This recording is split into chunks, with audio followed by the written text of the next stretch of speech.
Es gibt neue Informationen vom Team hinter dem Anti-Cheat-System in Black Ops 6 und in Warzone. Ich finde, es wird ein bisschen zu wenig Neues erzählt. Ich habe mir ein bisschen mehr erhofft, nachdem angekündigt wurde in den letzten Tagen, dass es heute eben ein großes Update gibt. Es ist ein Update, aber eher ein kleines Update. Und das meiste wussten wir auch schon, nämlich, dass wir neue Systeme mit Season 3 bekommen, neue Anti-Cheat-Systeme. Das wurde ja schon vor Season 2 angekündigt und wird jetzt natürlich umgesetzt. Und es wurde so ein bisschen drüber gesprochen, was eigentlich alles gemacht wurde seit dem Release von Black Ops 6. Und da wurde gar nicht so wenig gemacht. Über 20 Cheat-Anbieter wurden geschlossen, wurden entfernt. Es gab 228.000 Bans und 23% aller Cheater werden gebannt, bevor sie überhaupt die erste Runde spielen können. Das finde ich auch ziemlich krass. Also Leute kaufen sich einen Cheat, kaufen sich das Spiel, wollen cheaten und werden gebannt, bevor sie cheaten können. Also ja, wie schon vor einiger Zeit angekündigt, mit dem Season 3 Update wird es neue Systeme geben. Es wird ein Update geben für das Anti-Cheat-System. Und Call of Duty Ricochet spricht hier von brandneuen Systemen, die eingeführt werden, zu denen aber noch nichts gesagt werden kann. Das ist natürlich schade, aber ich verstehe es schon. Man kann ja jetzt noch nicht verraten, was gemacht wird gegen die Cheater, sonst können sich die Cheater vorbereiten. Aber zu diesem Thema wird es ein Update geben, irgendwann in den nächsten Tagen oder wahrscheinlich eher in den nächsten Wochen, irgendwann nach dem Release von Season 3. Also wenn man dann rausgefunden hat, ob das System funktioniert oder nicht. Beziehungsweise wahrscheinlich gibt es ein Update, wenn das System funktioniert und kein Update, wenn es nicht funktioniert. Aber auch schon vorhandene Elemente im Anti-Cheat-System bekommen mit Season 3 ein Update und genannt wird hier die Aimbot-Erkennung und ein Machine Learning-System, das verdächtiges Gameplay in Reports, die gemacht werden, erkennt und diese verdächtigen Gameplays dann weiterreichen an Menschen, die sich das nochmal anschauen und dann beschließen, ob ein Account gebannt wird oder nicht. Und das finde ich wirklich, wirklich gut und wirklich wichtig. Okay, man kann da irgendwelche Algorithmen einsetzen, aber ein Algorithmus sollte nicht sagen, ob jetzt jemand cheatet oder nicht. Und es ist gut, dass da am Ende nochmal ein Mensch drüber schaut. Dann gibt es ein Update an den Killcams. Das wissen wir auch schon, hatte ich schon mal kurz drüber gesprochen. Die Killcams bekommen mit Season 3 mehr Informationen. Nach wie vor wird man sehen können, wie viele Leute auf einen geschossen haben und wie viele Kugeln angekommen sind.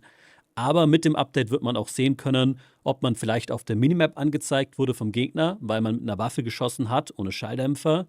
Man kann sehen, ob man gelivepinkt wurde und man kann sehen, ob zum Beispiel eine UAV, also eine Drohne, online war und ob man deswegen auf der Minimap vom Gegner angezeigt wurde. Die Bilder, die dazu mal gepostet worden sind, sind leider Bilder aus Warzone. Also ich bin mir nicht ganz sicher, ob das ein Feature ist, das auch für den Multiplayer kommt.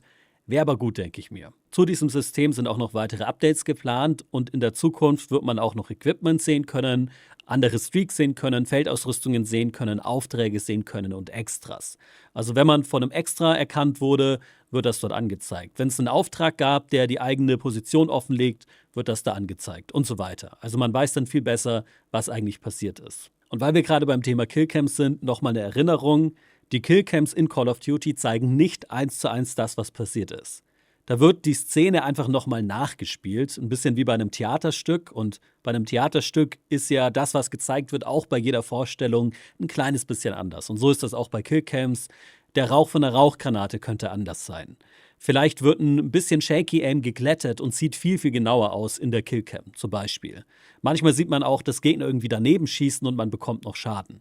Solche Sachen passieren leider einfach bei den Killcams in Call of Duty und deswegen da immer dran denken, die Killcam zeigt nicht das, was passiert ist. Die Killcam zeigt ungefähr das, was passiert ist. Dann gibt es eine komplett verrückte Statistik von Team Ricochet. Die haben offengelegt, dass 60% der Meldungen von angeblichen Cheatern innerhalb von Warzone Reports von Konsolenspielern sind. Das Team sagt zwar selber, dass sie wissen, dass man auch auf Konsole cheaten kann, allerdings sind da die Cheater wirklich, wirklich gering und dementsprechend sind die meisten von diesen Reports falsche Reports.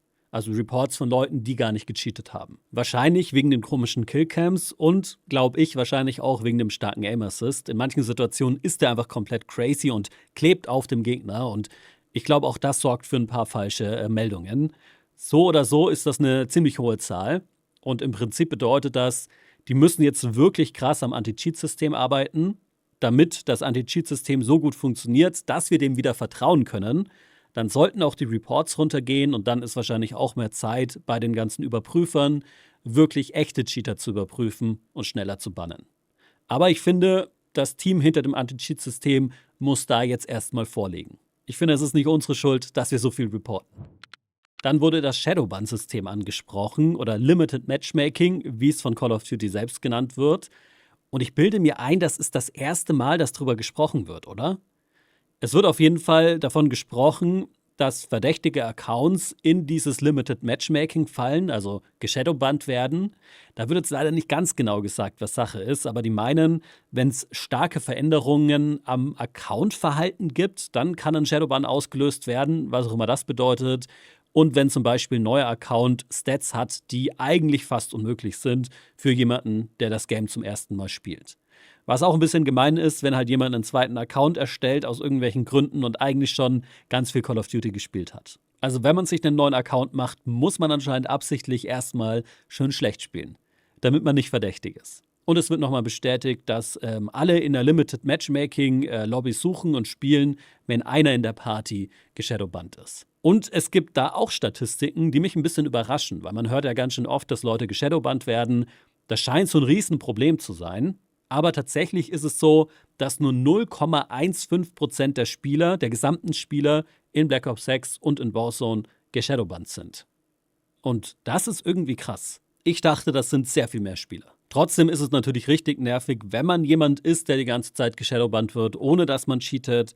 Und ich frage mich nach wie vor, was das denn eigentlich alles auslösen kann. Also da wurde jetzt nicht wirklich viel gesagt und ich verstehe auch, dass sie da nicht wirklich viel sagen können. Aber irgendwas müssen ja ein paar Leute machen, unbewusst, um immer wieder in den Shadowban zu kommen.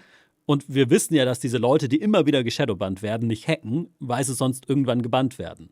Aber die werden ja nicht gebannt, die werden nur immer wieder und immer wieder überprüft. Eigentlich müsste man da irgendein System einbauen, dass Leute, die immer wieder geshadowbannt werden und aber dann wieder entbannt werden, irgendwie ein besseres Vertrauenslevel haben. Also dass das langsam hochgeht und dass sie beim nächsten Mal nicht ganz so schnell in den Shadowban kommen. Und Team Ricochet meint, dass es zum Thema Shadowbans und Limited Matchmaking in der Zukunft nochmal weitere Informationen gibt. Ab Season 3 wird es außerdem ein paar Änderungen bei Ranked Play geben. Wenn ein Cheater gebannt wird innerhalb von Season 3, dann werden die letzten 2 Wochen nochmal angeschaut, die dieser Account gespielt hat. Und innerhalb von diesen 2 Wochen kriegen Leute ihre SR wieder, wenn sie die verloren haben gegen den Cheater. Das ist eine coole Änderung.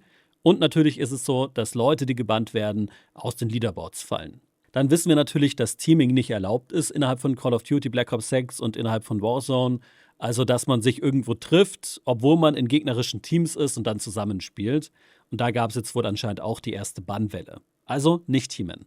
Dann gibt es jetzt eine neue Sicherheitsabfrage, wenn man seinen Account mit einem anderen Account verbinden will. Also wenn man seinen PC-Account zum Beispiel das erste Mal mit einem PlayStation-Account verbindet oder andersrum. Anscheinend hat das bis jetzt einfach funktioniert, ohne dass man irgendwas bestätigen musste. Und das ist jetzt nicht mehr der Fall. Man muss jetzt diese Verbindung von Accounts immer per E-Mail bestätigen, was sehr, sehr gut ist. Das ist halt wirklich ein gutes Tool gegen gehackte und gegen geklaute Accounts. Dann wurde Spam-Reporting nochmal angesprochen und hier wird nochmal betont, dass Spam-Reportings nicht irgendwie zu einem schnelleren Bann vom Gegner führen.